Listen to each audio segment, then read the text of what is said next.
En el capítulo de hoy vamos a estar hablando cómo hago para... ¿cómo era el Hacer dinero sin explotar a nadie.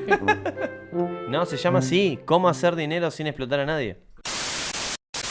Bienvenidos a un nuevo episodio de Grasa Saturada con Grasa Guevara Y Darío Farsi. En el capítulo de hoy vamos a estar hablando de cómo hacer dinero sin explotar a nadie. Para eso trajimos a un experto del tema que esta vez, increíblemente, sí es experto en este tema. ¡Bravo! Por fin, un aplauso ahí en el fondo. Por fin sabe de algo. Esto lo estudió en serio, no como todos los capítulos que vieron hasta el momento, que solo hablaba porque es varón. Bien. Lo que es trabajar sin presupuesto, ¿eh? Lo que es ser varón también, ¿no? No sé de qué hablas. Bueno, Sí. contanos cómo, o sea, básicamente de lo que queremos hablar principalmente es de la autogestión y del cooperativismo, y para eso un poco, que son dos conceptos que para muchas personas son muy familiares y para otra gente te mira con cara de qué me estás hablando. Así que si querés contarnos un poco de qué se tratan estas cosas y de dónde vienen estos conceptos, sería un gran lugar para arrancar. Perfecto. Sí, me parece importante también separarlo de lo que es el emprendedurismo o trabajar de forma autónoma, porque muchas veces se confunde trabajar en la autogestión o trabajar en de una modalidad cooperativa con estas ideas que te vende el sistema. Vender pan relleno en la puerta de la universidad. Exactamente. No es autogestión ni cooperativismo, ¿no? Exactamente. O sea, que no estamos en contra de eso. Bueno, algunos por ahí sí. Muy, Pero muy rico el pan relleno de la puerta de la Gracias. Facultad de Ciencias Sociales. ¿Cuántas tomas bancaron esos hippies con esos panes? Gracias. Pero es otra cosa. Es otra cosa.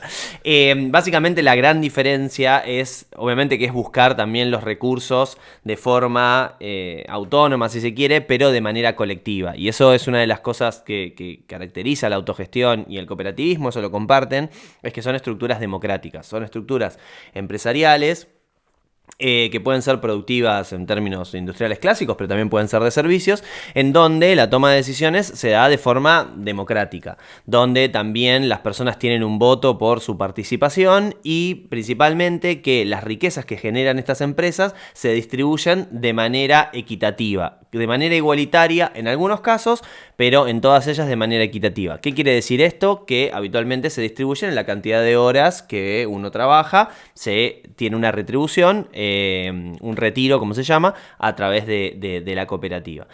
Me parece importante también destacar que estas empresas generan plusvalor, o sea, hay un proceso de generación de riqueza como en el capitalismo. La gran diferencia, y esa es la clave, es que se distribuyen de manera democrática. ¿Qué quiere decir esto? Que al final de un ejercicio de una empresa se define, bueno, nos sobró toda esta plata, que es el resultado de nuestro trabajo, del trabajo que le pusimos.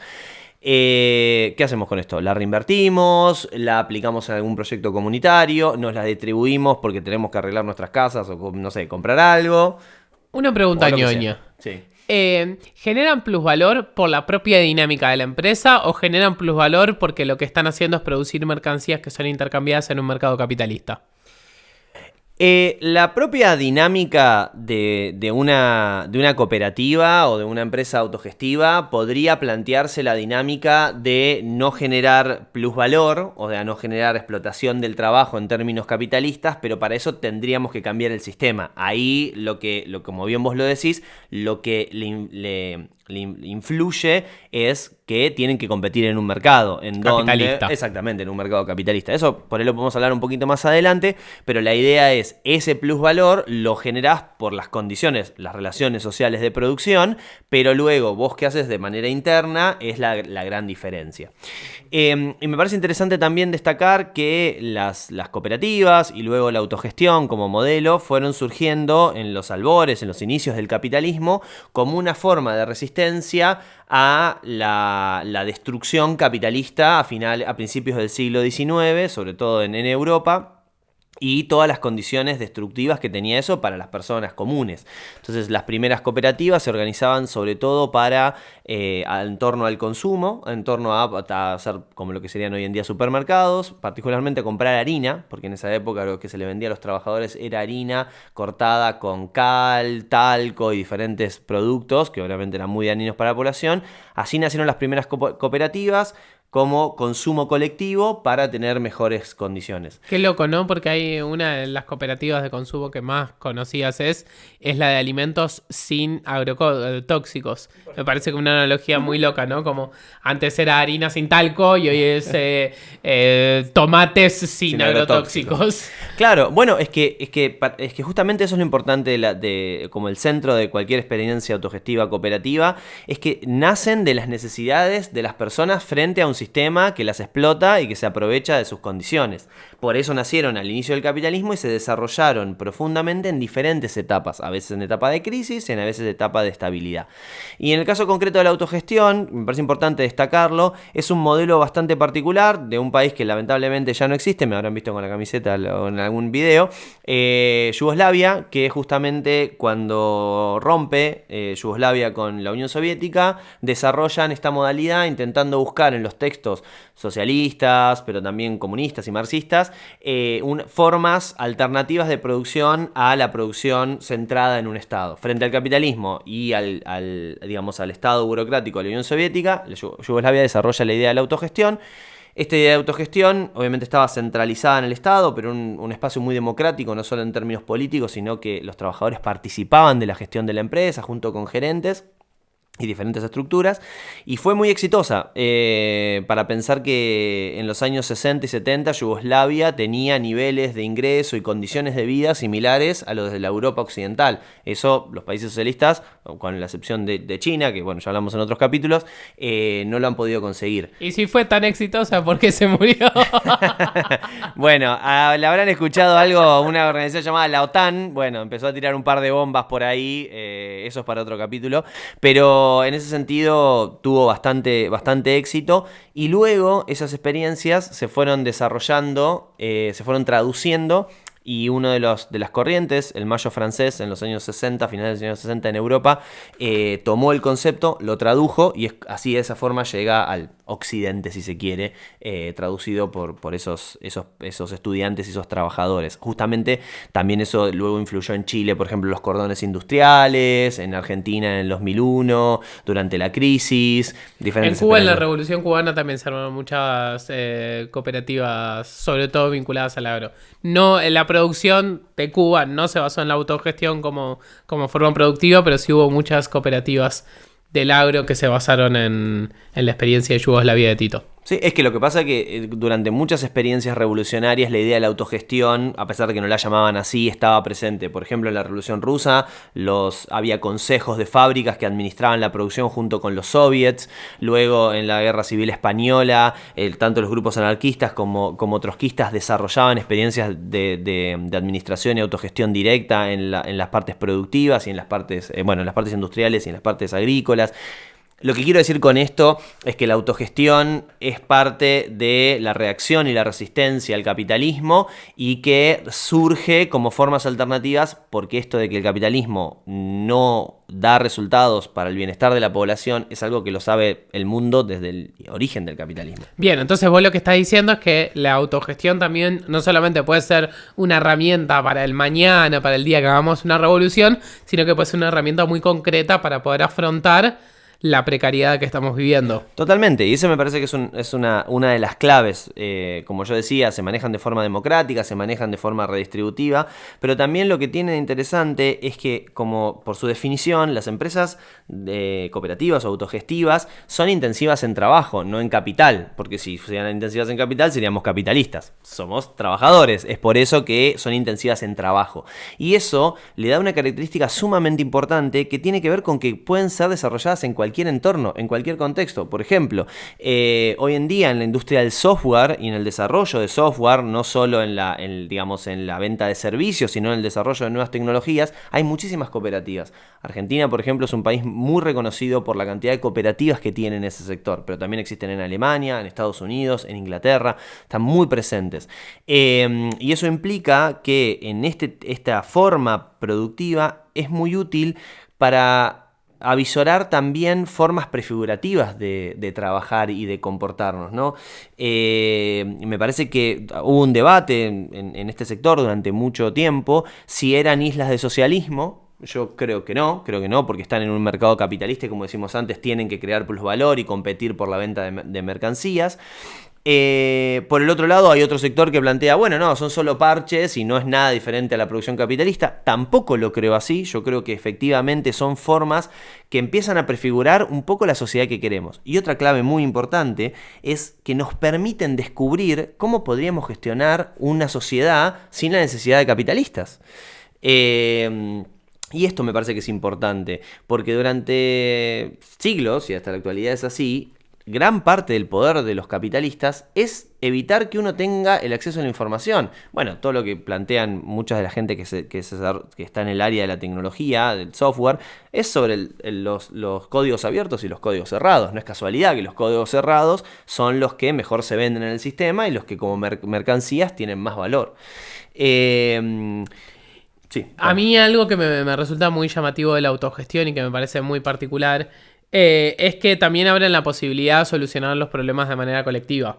Digo, el neoliberalismo y el capitalismo nos están diciendo constantemente que si tenés un problema, lo que tenés que hacer es salir adelante trabajando vos individualmente, vendiendo tu fuerza de trabajo.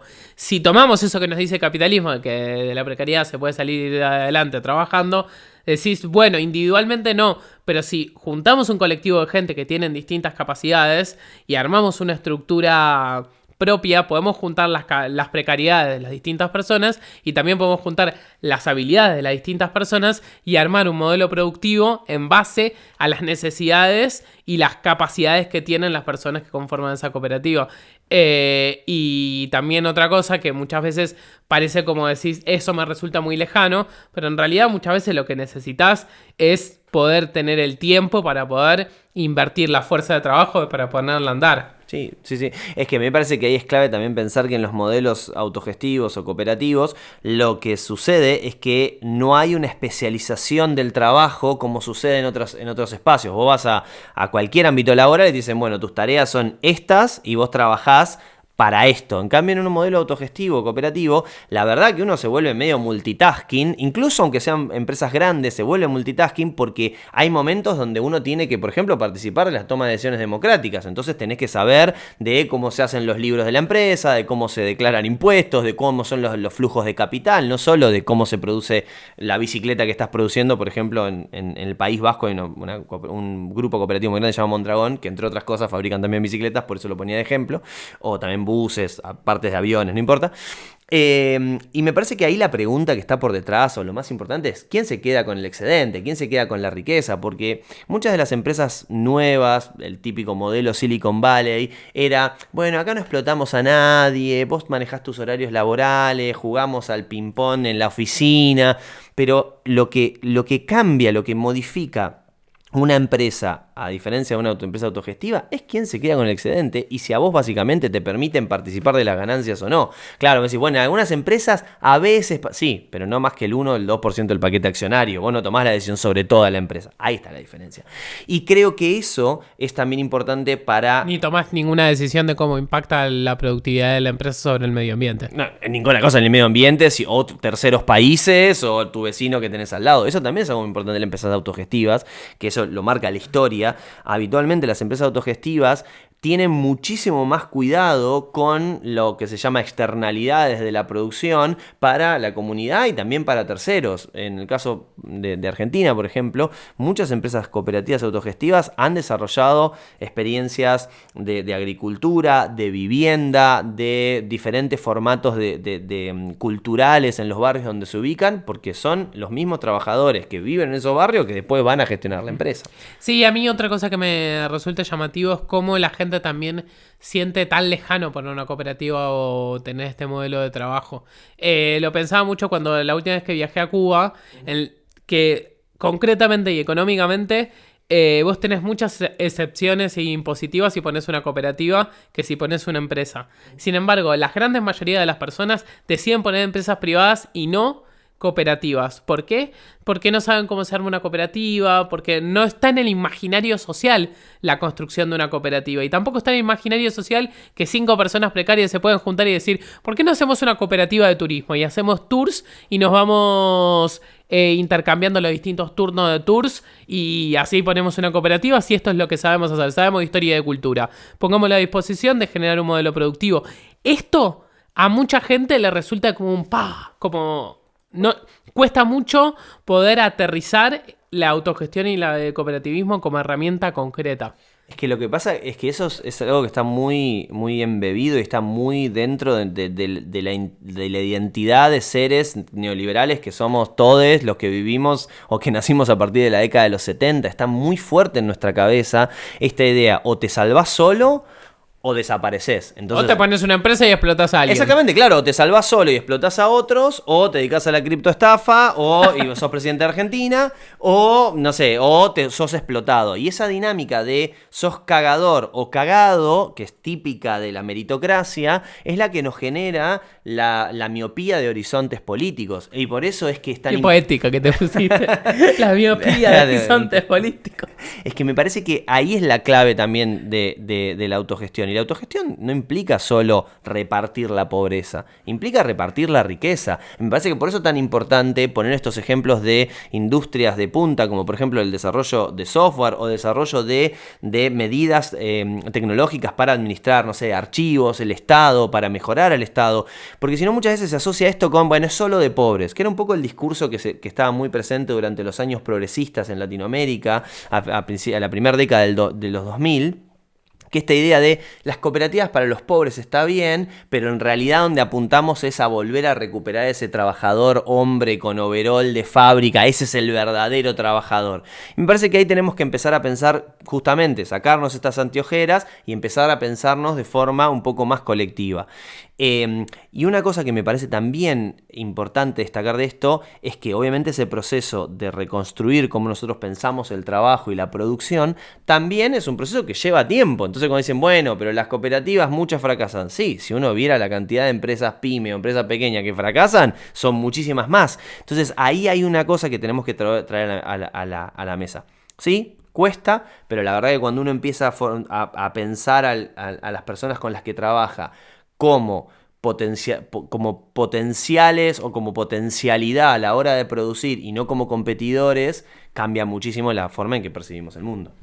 También hay otra cuestión que tiene que ver con que la autogestión y las cooperativas, sin inversión de capital, es difícil que puedan tener una producción escalada. Entonces también, si las cooperativas no pudieron desarrollar un modelo productivo capaz de dar respuestas a las grandes problemas de una sociedad, es porque también el Estado no invirtió en las cooperativas. Y yo le preguntaría a los distintos, inclusive ex gobiernos progresistas, ¿por qué si subsidiaban la ganancia de capitalistas que se llevaban el dinero a manos individuales, que después terminaron cagando muchos de esos gobiernos, y no financiaban modelos productivos en los cuales no hubiese una dinámica de explotación? Bueno, la gran pregunta es ¿a qué hubiera llevado eso? A transformar por ahí el sistema. Y bueno, por ahí muchos sectores progresistas no estaban en esa. Cristina Kirchner. pero no... Mujica. Lula.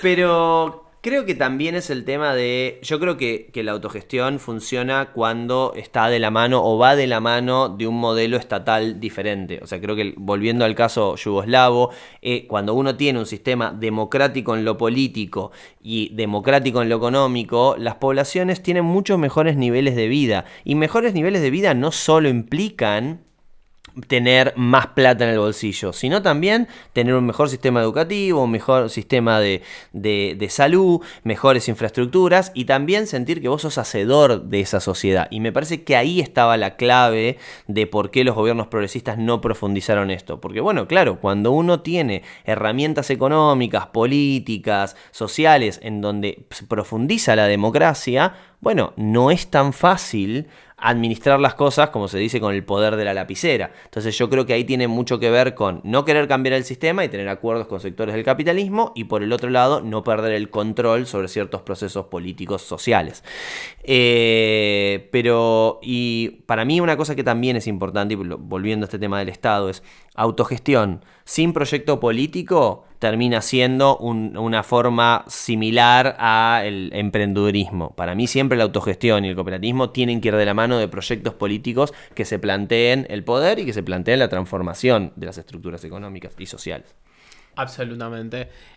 No vamos a lograr cambios estructurales solamente generando ni cambios individuales ni islita con tus 4 amigas. Ni 1000 cooperativas, no es que es... No. Bien, habiendo dicho todo esto, creo que también es importante contarle a la gente que La Voz del Jaguar es la productora audiovisual que produce Grasa Saturada y otra serie de cuestiones audiovisuales, y que también nos manejamos de manera cooperativa, y eso es muy lindo contarle a la gente. Pero como bien les decimos hace un rato, para que una cooperativa funcione necesitas no solamente la fuerza de trabajo, sino algo de dinero para poder sostener los recursos cotidianamente. Por eso le pedimos a la gente constantemente que haga un aporte a nuestro trabajo comunicativo, con 5, 10, 15 euros, 2 euros, 1000 pesos argentinos, 10 yuanes, cualquier moneda, 4 dólares. Puedes aportar con cualquier moneda porque el sistema está globalizado. Sí. 1000 euros, oro, que ahora bien, está. Ahora viene. Va bien. Yuan ya lo dijimos, sí, ¿no? ya lo dijimos. Criptomonedas no, por favor. Cripto no. Libra no queremos. No compres Libra, por favor. No compres Libra. Bueno, nada. Entra a nuestra página, haga un aporte porque realmente es la manera en la que podemos tener todo esto y pagar también todas las cuestiones estructurales para que esto pueda seguir existiendo. Muchas gracias, espero que disfruten de nuestros episodios. Si los disfrutan, por favor, compártanlo a sus amigues, y si no lo disfrutan, compártanlo a la gente que les cae muy mal. Exactamente. Muchas gracias y nos vemos la próxima. Hasta luego, gracias. Sí. Muévete. Vamos a comer. Tengo hambre.